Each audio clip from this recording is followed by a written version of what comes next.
नमस्कार, आप देख रहे हैं इंडिया उपदेश और मैं हूं आपके साथ सना हुसैन। अयोध्या शहर के हाईवे स्थित आरटीओ ऑफिस के समीप भारतीय कम्युनिस्ट पार्टी के केंद्रीय चुनाव कार्यालय का हुआ उद्घाटन। फैजाबाद लोकसभा सीट से भारतीय कम्युनिस्ट पार्टी से प्रत्याशी अरविंद सेन यादव ने फीता काटकर उद्घाटन किया। इस दौरान उन्होंने बताया कि कई अन्य मुद्दों को लेकर भारतीय कम्युनिस्ट पार्टी लोकसभा चुनाव में उतरी है। गरीबों की समस्याओं के मुद्दे पर लड़ेंगे चुनाव। गरीब गरीब होता जा रहा है, अमीर अमीर होता जा रहा है। जो भी समस्याएं हैं, चाहे वो आर्थिक हो, प्रशासनिक हो, राजनीतिक हो, सामाजिक हो, इन सभी समस्याओं से आम जनता परेशान है। इन सभी समस्याओं को लेकर हम जनता के बीच जाएंगे। उन्होंने कहा कि जनपद में कम्युनिस्ट पार्टी की जो संघर्षों की गाथा है उसको उसके बीच में रखेंगे।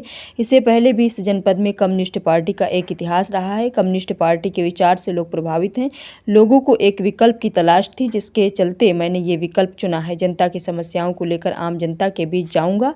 भाजपा के 400 के पार के नारे पर बोले अरविंद सेन यादव। कहा कि ये उनकी कल्पना है, उनकी सोच हो सकती है, लेकिन ऐसा संभव होने नहीं जा रहा है। देश के, प्रदेश के और इस जिले का मतदाता आज की तारीख में शांत है। आज की तारीख में किसी की लहर नहीं है और न ही मतदाता किसी से प्रभावित है। इसलिए परिणाम भाजपा के उपेक्षा के अनुरूप नहीं होगा। बता दें कि पिता मित्रसेन यादव की राजनीतिक विरासत को संभालने मैदान में उतरे पूर्व IPS अधिकारी अरविंद सेन यादव उतरे हैं और समाजवादी पार्टी के पूर्व मंत्री, पूर्व विधायक व सपा नेता आनंद सेन यादव के बड़े भाई अरविंद सेन यादव हैं।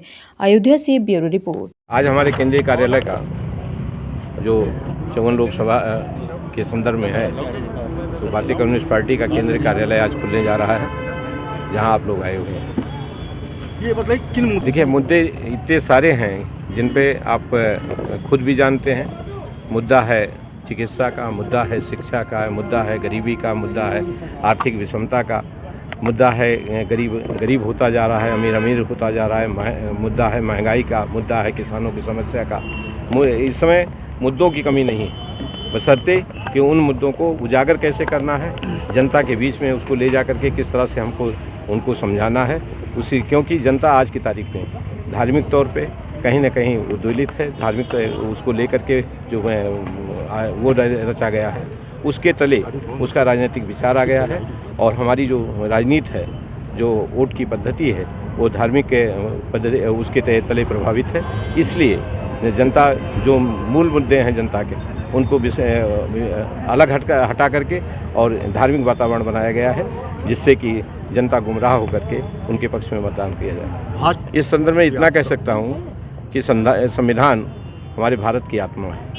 आम आवाम की उसमें सुख दुख की और उसके विकास की परिकल्पना है। एक ऐसी संकल्पना बाबा साहब द्वारा संकल्पित की गई थी, जिससे कि आम आदमी का उद्धार हो सके, सभी लोग विकास के रास्ते पर रहें और आम जनजीवन बिल्कुल सामान्य हो सके।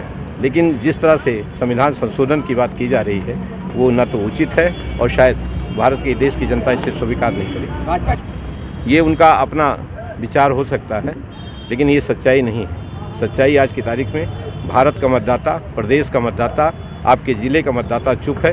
वो जो निर्णय लेगा उसी के अनुसार हम कहेंगे कि हाँ, अंतिम निर्णय होगा उसका, लेकिन उनका जो ये नारा है वो कहीं फलीभूत नहीं होगा।